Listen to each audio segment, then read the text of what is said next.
10 సంవత్సరాల వెళ్ళిపోయిన ఆ, చందుకి ఆ, పార్టీలోనే వివాహం. జరిగింది. ఆమె ఎలా పరిచయం అయ్యారు?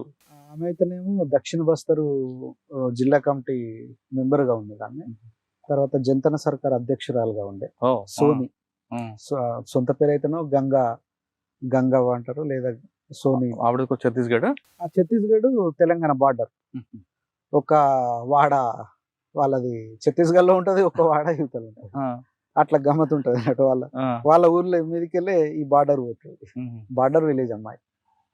అట్లా పార్టీలో పరిచయం. ఆ పార్టీలో పరిచయం. ఆమె తెలియని అసలు పార్టీలో మంచి పేరుంది ఆమె. ఇద్దరు ఇష్టపడి పార్టీకి చెప్పారు, పార్టీ పెళ్లి చేస్తుందా? పార్టీకి తెలియజేసిన. ఆ తెలియజేసిన తర్వాతనే ఆమెతోటి మాట్లాడి తర్వాత ఇద్దరం. సాధారణంగా పార్టీలో మనం ప్రేమించిన అమ్మాయిని పెళ్లి చేసుకోవాలనుకుంటే పార్టీకి చెప్పేదానికి నిబంధనలు ఏం చెప్తాయండి?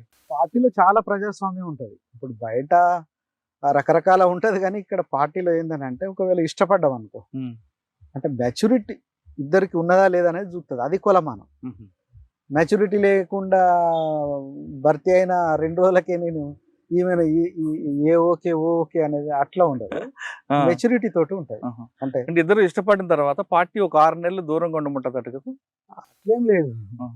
ఇప్పుడు వాళ్ళు ఇద్దరు ఆల్రెడీ మెచ్యూరిటీగా ఉన్నారు అనుకో, వాళ్ళు సీనియర్స్. ఇప్పుడు మేమేంటంటే నేను పార్టీకి తెలియజేసిన పలానా కామ్రేడ్ నేను